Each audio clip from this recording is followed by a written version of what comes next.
Okay, and good afternoon. This is Linda Pearl from One Quilting Circle, and this is a retake of the traditional noontime live stream that I do every Tuesday on noontime here on One Quilting Circle. Uh, the live stream for today had a technical difficulty, and it's just going to be something we're going to re-record. Every Tuesday at noontime, I do a live stream of things of the day, items of interest, what I've been doing, um, and to get rid of the ums a little bit, shut everything down. And in the last 48 hours, I have had myself quite a week. It's been a lot going on around here. Um, the on Sunday, this is Tuesday afternoon, so on Sunday, I was able to deliver the quilt for my youngest grandson, and that was an original design that I had done for him. His parents loved it. He's 10 weeks old, so hopefully he will learn to love it. But that item cleared the blockage because I can't do more than one thing at once. Just doesn't happen. Um, on Monday, the 15th, I spent the day at the New England Quilt Museum for their annual Meet the Teachers event, and I will be dropping into the video. I will do drop ins of photographs that I took at the museum. They were it was a lot of fun. It's the first time I've done a live in person event in front of other people for the past 19 months. So just being with a bunch of people was fabulous. Being with a bunch of old friends was even better. And just being around the quilts that were in the museum and the creative, energetic vibe there was wonderful. And I have actually presented several times at Meet the Teachers, and this particular time I was introducing two new classes, one of which is a follow on to my current offering for 10 Quilters You Should Know and Why, which is a contemporary American history lesson set against the backdrop of was going on in the quilting world. And that basically took us from 1955 to the early 1990s. As a result of having given this presentation a number of times, we now have an offshoot of that, and that's 10 Quilters Part 2, which picks up the story after the 90s and carries it through the age where you saw a lot of technological innovation. You saw the advent of, first of all, cable television channels on PBS, and then Livestream channels, and then going on to online shows. And today, during the pandemic, you have quilters all the way around the world providing online content every day of the year.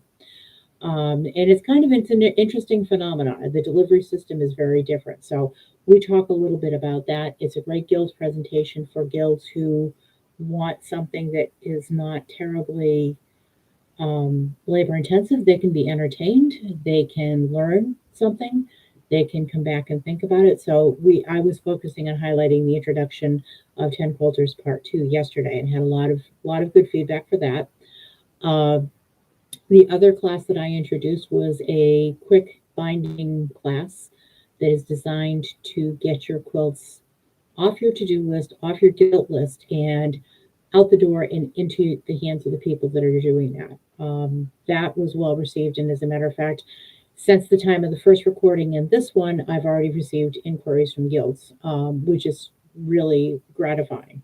Um, One of the things that got to happen yesterday that I was not expecting was that I shared a table at the museum with a woman who, when I walked in, I didn't recognize her. She recognized me because she had taken my binding class when I taught it in Schenectady virtually earlier this year. Her name is Lynn Kane, and she owns a company called Puppy Girl Designs. We talked a lot. It's a huge compliment to me when I have another quilting professional take my class. Her logic, although she does a finishing class, was that she wanted to see if there was a different point of view or something that she didn't know. And she turned out to be my best saleswoman because while we're there, people are like, she's great. I took her class. It was wonderful. I learned a lot, which is something I couldn't have scripted. I also saw many old friends, got to talk to several guilds that are booked coming up in 2022. Some that had we have sort of talked, and now we're going to talk seriously about dates and schedules and such. And it was a really energetic thing. I love talking to a live audience. Love interacting and speaking with guilds. And yesterday was just a real treat for me to be able to do it. Um, I will also tell you that I'm not used to commuting into city traffic at 9 o'clock in the morning, and that could have been a reality show in and of itself, getting me dressed out the door and ready to present for. It was 10, but I told myself it was 9, so I left myself plenty of room for that. So we did that. We did 10 quilters. This evening, I am doing a presentation for a guild out in Washington State. So this is going to be my first opportunity to do a guild presentation in Pacific time stream. All throughout my calendar, I have had this thing in big red letters saying it's Pacific Standard Time. It is not Eastern Time. You're going to have to add 3 hours to it, which means this is going to be interesting. I know I'm an night owl, but I don't know how this is going to go. A little bit of fun. We've joked about it a lot with the guild. So that's what's going on. I am really excited about the fact that I have moved this event now to appear on YouTube.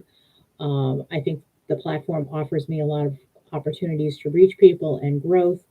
And we will be tying this live stream down to more of a techniques projects based item, which I'll be scheduling going forward.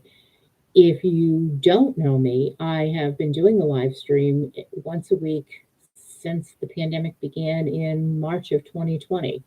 I have been online with the exception of 2, maybe 3 weeks, each week, delivering content, delivering news. We've had some guests, and I hope that we'll continue to have more guests. And it is just something that is an extension of the newsletter that I run. It's an extension of the online quilting business that I have. I hope you'll take the opportunity to check me out. Check out my website at www.onequiltingcircle.com. And I hope that you get an opportunity to drop by again.